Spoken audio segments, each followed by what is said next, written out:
Ascending order এবং descending অর্ডারের আমরা 5th পার্টে চলে এসেছি। মোটামুটি 4টে পার্ট থেকে বেসিক ধারণা কমপ্লিট, আর 2টো পার্ট হবে, মানে 5th এবং 6th শেষ হবে। অনেকদিন পর ভিডিও দেওয়া হচ্ছে, কি অসুবিধার জন্য দেওয়া হয়নি। তো আমরা চলে আসি সরাসরি ভিডিওতে। 85, 3, 154, 76। অ্যাসেন্ডিং মানে কি ছোট থেকে, মিক্সড ডিজিট আছে। অ্যাসেন্ডিং মানে স্মল থেকে শুরু হয়, অবশ্যই সিঙ্গেল মানে যে একা সে স্মল হবে। সিঙ্গেল ডিজিট কে আছে?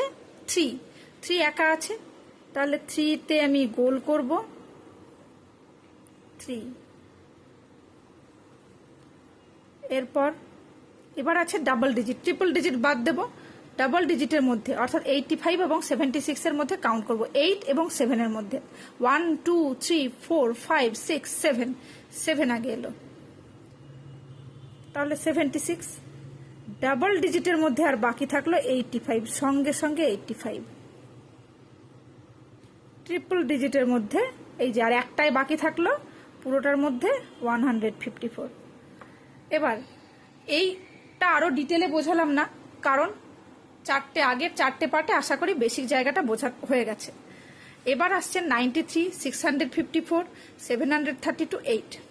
আবার আমি সিঙ্গেল ডিজিট দিলাম। আচ্ছা, আর একটা জিনিস বোঝার জন্য এখানে আর একটা জিনিস করি, 9ও দিয়ে দিই। আচ্ছা, প্রথমে আমি সিঙ্গেল ডিজিট দেখবো, যেহেতু মিক্সড আছে। 8 আর 9 দুটো সিঙ্গেল ডিজিট আছে, দুটোর মধ্যে কাউন্টিং হবে 1, 2, 3, 4, 5, 6, 7, 8। তাহলে 8 এলো, প্রথমে 8 হবে।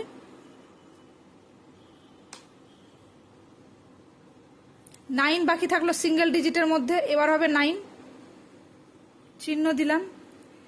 ডাবল ডিজিট আসবো, সিঙ্গেল হলো, এবার ডাবল ডিজিট আসবো। 9, 3 একা আছে ডাবল ডিজিটের মধ্যে, তাহলে 9, 3 বসে যাবে।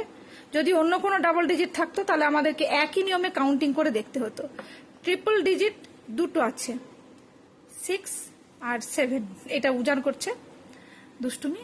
6 আর 7 আমরা ট্রিপল ডিজিটের প্রথমের গুলো নেব, অর্থাৎ 100, সেটা 6 আর 7 কাউন্টিং হবে 1, 2, 3, 4, 5, 6। কে আগে আসছে? 6, 654।